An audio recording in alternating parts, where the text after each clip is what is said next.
Domeless Engines. A special train arrived one day, and the Fat Controller welcomed the passengers. They looked at everything in the yard and photographed the engines. Duck's driver let some of them ride in his cab. They're the Railway Society, his driver explained. They've come to see us. Their engine's City of Truro. He was the first to go 100 miles an hour. Let's get finished, then we can go and talk to him. Oh, said Duck, awed. He's too famous to notice me. Rubbish, smiled his driver. Come on. Duck found City of Truro at the coaling stage. May I talk to you? he asked shyly. Of course, smiled the famous engine. I see you're one of us.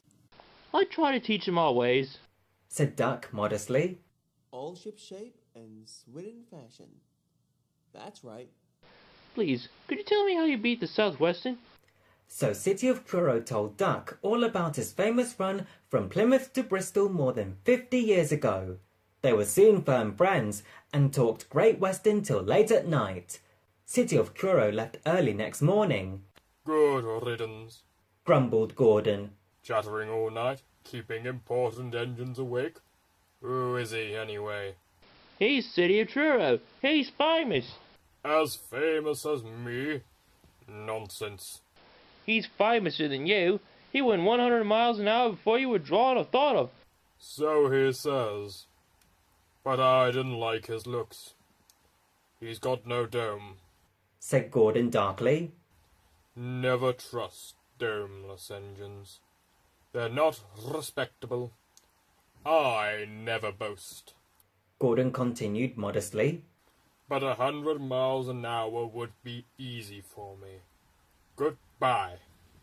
Presently, Duck took some trucks to Edward Station.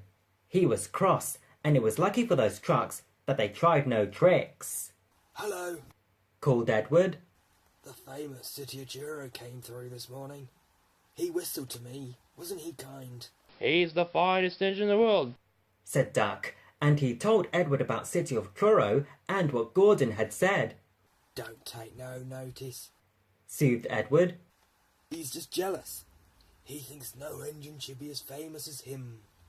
Look, he's coming now. Gordon's boiler seemed to have swollen larger than ever. He was running very fast. He swayed up and down and from side to side as his wheels pounded the rails. He did it, I'll do it. He did it, I'll do it. He panted. His train rocketed past and was gone. Edward chuckled and winked at Duck. Gordon's trying to do a City of Truro, he said. Duck was still cross. I think he'll knock himself to bits, he snorted. I heard something rattle as he went through. Gordon's driver eased him off. Steady, boy, he said. We aren't running a race. We are, then, said Gordon, but he said it to himself. I've never known him ride so roughly before, remarked his driver. His fireman grabbed the brake handle to steady himself. He's given himself a hammering, and no mistake. Soon, Gordon began to feel a little queer. The top of my boiler seems funny, he thought. It's just as if something was loose. I'd better go slower. But by then, it was too late. They met the wind on the viaduct. It wasn't just a gentle wind, nor was a hard, steady wind. It was a teasing wind, which blew suddenly in hard puffs and caught you unawares. Gordon thought it wanted to push him off the bridge. No, you don't, he said firmly. But the wind had other ideas. It curled round his boiler, crept under his loose dome, and lifted it off and away into the valley below. It fell on the rocks with a clang. Gordon was most uncomfortable. He felt cold where his dome wasn't, and besides, people laughed at him as he passed. At the big station, he tried to wheesh them away, but they crowded round no matter what he did. On the way back, he wanted his driver to stop and find his dome, and was very cross when he wouldn't. He hoped the shed would be empty, but all the engines were there waiting. Never trust Domeless Engines, said a voice.